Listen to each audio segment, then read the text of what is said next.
श्री गणेशाय नमः. श्री स्वामी समर्थ. आज आपण सुंदरकांडातला 8वा सर्ग वाचूया. लंकावरती सर्वश्रेष्ठ महान गृहाच्या मध्यभागी एक उत्तम भवन असून ते अत्यंत शोभिवंत आहे असे पवनपुत्र हनुमानाला दिसले. ते खूप विस्तृत आणि निर्मल होते. त्याची लांबी 1 योजन आणि रुंदी अर्धा योजन होती. राक्षसराज रावणाचे ते विशाल भवन खूपशा प्रासादांनी व्यापून टाकलेले होते.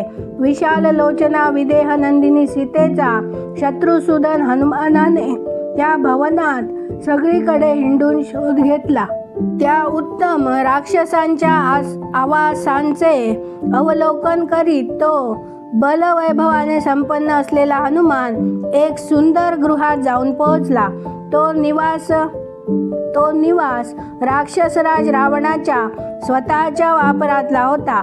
4 दातांचे तसेच 3 दातांचे हत्ती त्या विस्तृत भवनाला चहूबाजूनी वेढून उभे होते आणि हातात हत्यारे घेतलेले खूपसे राक्षस त्याच्या रक्षणार्थ सज्ज होते. रावणाचा तो महाल त्याच्या राक्षस जातीच्या बायकांनी तसेच पराक्रमाने पळवून आणलेल्या राजकन्यांनी भरलेला होता. अशा प्रकारे नरनारींनी भरलेले ते कोलाहलयुक्त भवन सुसरी मगरींनी व्यापलेले, तिमिंगलांनी आणि मत्स्यांनी परिपूर्ण, वायुवेगाने विक्षुब्ध तसेच सर्पांनी आवृत्त असलेल्या महासागरासारखे प्रतीत होत होते. जी लक्ष्मी, कुबेर, चंद्रमा आणि इंद्र यांच्या घरी निवास करते तीच लक्ष्मी आणखी रम्य स्वरूपात रावणाच्या घरी निश्चल होऊन राहत होती. जी समृद्धी महाराज कुबेर, यम आणि वरुण यांच्याकडे दिसून येते तीच समृद्धी त्याच्यापेक्षाही जास्त पटींनी रावणाच्या घरात दिसून येत होती. त्या विशाल महालाच्या मध्यभागी एक दुसरे भवन होते. त्या भवनाचे नाव पुष्पक असून त्याची निर्मिती सुंदर ढंगदार पद्धतीने केलेली होती. ते भवन बहुसंख्य मत्त हत्तींनी युक्त होते. पवनकुमार हनुमानाने पुन्हा एकवार ते भवन पाहिले. त्या सर्व प्रकारच्या रत्नांनी विभूषित असे पुष्पक नावाचे दिव्य विमान स्वर्गलोकात प्रत्यक्ष विश्वकर्म्याने ब्रह्मदेवासाठी बनविलेले होते. कुबेराने मोठी तपस्या करून ते ब्रह्मदेवाकडून प्राप्त करून घेतले होते. परंतु राक्षसराज रावणाने कुबेरालाही बलपूर्वक पराभूत करून ते जिंकून घेतले होते. त्या लांडग्यांच्या मूर्तींनी युक्त असलेले सोन्या चांदीचे सुंदर खांब बनविले गेले होते. त्यामुळे ते भवन अद्भुत कांतीने उद्दीप्त झाल्यासारखे दिसत होते. त्यात सुमेरू आणि मंदराचलाप्रमाणे उंच उंच असे अनेक गुप्त गृहे आणि मंगल भवने बनविलेली होती. ती आपल्या उंचीमुळे आकाशात रेघ ओढीत होती अशी भासत होती. त्यांच्यामुळे ते विमान सगळीकडून सुशोभित होत होते. त्यांचा प्रकाश अग्नी आणि सूर्याप्रमाणे होता. विश्वकर्म्याने उत्तम कारागिरी करून त्यांची निर्मिती केली होती. त्या विमानात सोन्याचे जिने आणि अत्यंत मनोहर अशा वेदी बनविलेल्या होत्या. सोन्याची आणि स्फटिकाची गवाक्षे आणि खिडक्या लावलेल्या होत्या. इंद्रनील आणि महानील मण्यांच्या श्रेष्ठतम वेदी रचलेल्या होत्या. त्याची फरशी विचित्र विद्रुममणी, बहुमोल रत्ने आणि अनुपम गोलगोल मोत्यांनी सजविलेली होती. त्यामुळे त्या विमानाची शोभा अवर्णनीय झाली होती.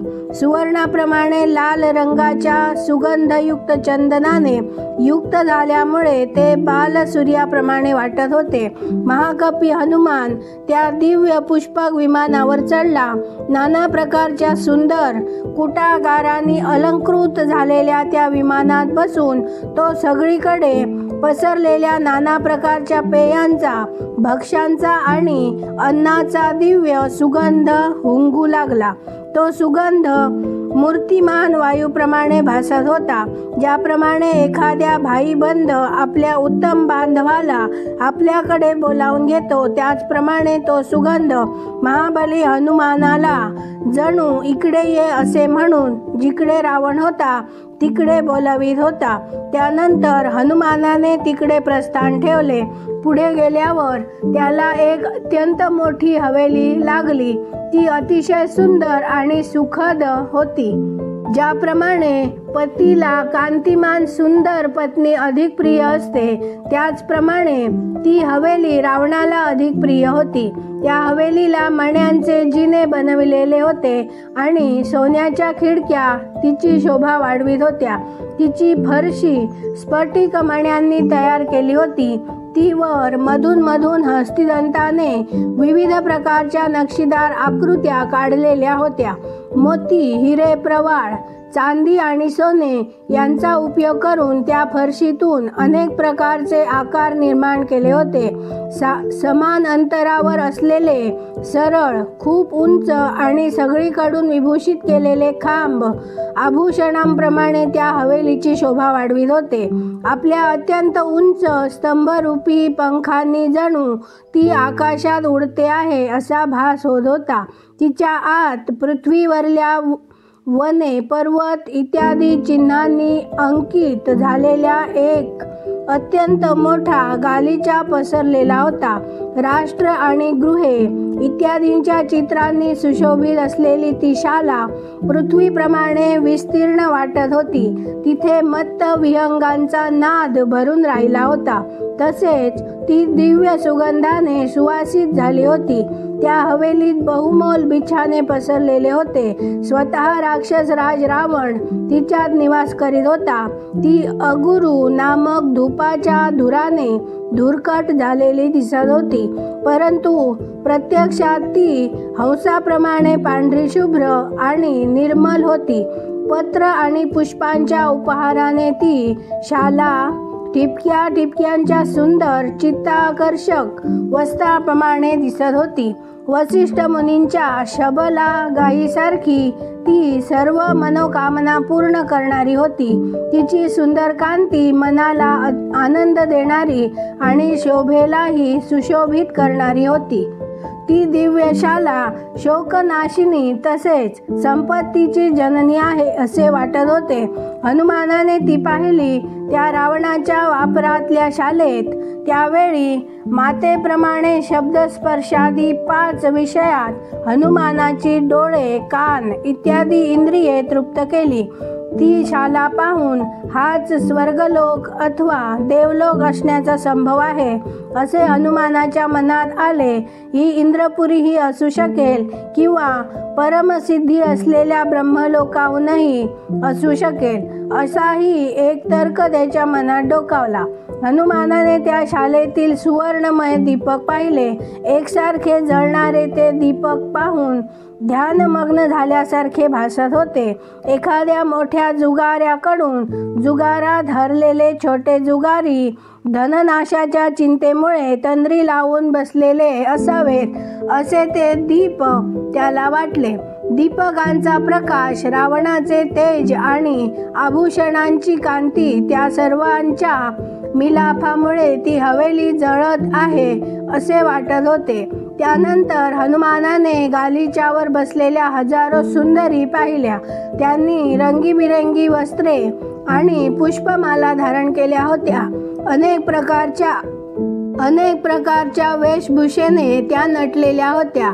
अर्धी रात्र उलटून गेल्यावर क्रीडेपासून परावृत्त होऊन मधुपानामुळे मद आणि निद्रा यांच्या अधीन झाल्यामुळे त्यावेळी गाढ झोपेत होत्या. त्या झोपलेल्या हजारो स्त्रियांच्या कटी प्रदेशात असलेल्या मेखलांचा आवाज थांबलेला होता. हंसाचा कलवर आणि तसेच भुंग्यांचा गुंजारव थांबलेल्या विशाल कमलवनाप्रमाणे त्या सुप्त सुंदरींचा समुदाय अत्यंत शोभिवंत दिसत होता. पवनकुमार हनुमानाने पाहिलेल्या काही सुंदरी युवतींच्या मुखातून कमलांप्रमाणे सुगंध पसरत होता. त्यांचे दात झाकलेले होते आणि डोळे अर्धोन्मिलित झाले होते.